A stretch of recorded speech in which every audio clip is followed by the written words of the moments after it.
Met die uitbreek van die oorlog het die meeste Britse troepe Suid-Afrika nog nie bereik nie en het die boere die inisiatief geneem en die oorhand in die veld gehad. Die Britse was swak voorberei en hulle aanvanklike verliese het tot 'n hoogtepunt gekom tydens die sogenaamde Black Week in Desember 1899. In 1 week het die Britse mag 3 groot nederlae gelei. By Stormberg aan die suidelike front, by Maarsfontein in die weste en by Colenso op die Natalse front onder generaal Buller teen die boeremag van Louis Botha. Onder die slagoffers van Colenso was luitenant Freddie Roberts, die seun van Lord Roberts. Roberts het Buller in Januarie 1900 as opperbevelhebber van die Britse magte in Suid-Afrika vervang. Met sy aankoms in Suid-Afrika het Roberts en sy stafhoof Lord Kitchener bevel geneem van 'n leermag wat uiteindelik groter as die totale boerebevolking van die Transvaal was. Die tweede Britse offensief het in Februarie 1900 begin. Lord Roberts se groot opmars, bekend as die stoomroller, het na Bloemfontein in Pretoria opgeruk. Die beleerde dorpe is ontzet en die boeremagte is gedwing om te retireer.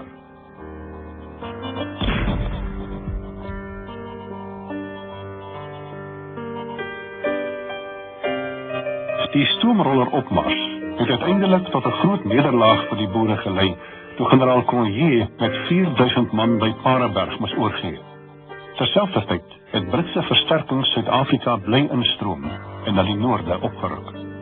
Op alle fronte was die tweede Britse offensief geslaag.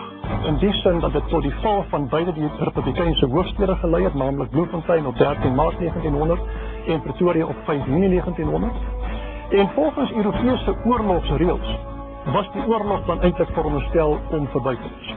Lord Roberts byvoorbeeld het toe hy Pretoria beset het op 5 Junie 1900, het hy letterlik gewag dat die boere sou inkom om die wapen neer te neem. Because that would have been the proper thing to do. Dit was die vanselfsprekende ding om te doen. Maar die boere het in Maart 1900 al besluit om nie op te hou veg. Hulle wou met klein perdekommando's deur die land beweeg om vinnig toe te slaan en dan weer te onttrek.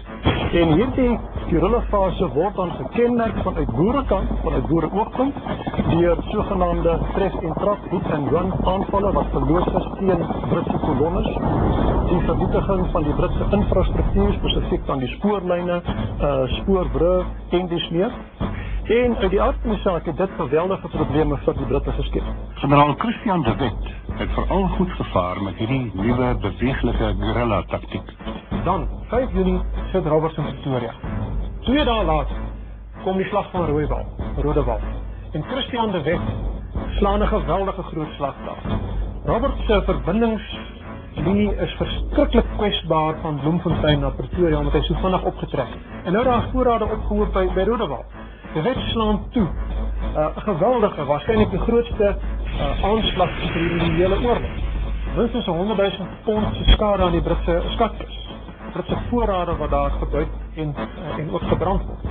Nou sit Roberts in Pretoria, hy is basies afgesny van die buitewêreld in sy uur van sege. En nou besluit hy, dis nou genoeg. Nou gaan hy hierdie boere se weerstand breek.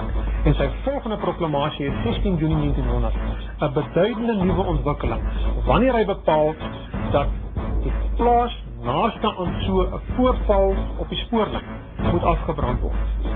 En hy sê hy kan aan geen beter voorbeeld dink as om daar te begin met generaal Christian de Wet se opstel, die plaas Roerepoort naby Heilbron en ook naby Rodewal.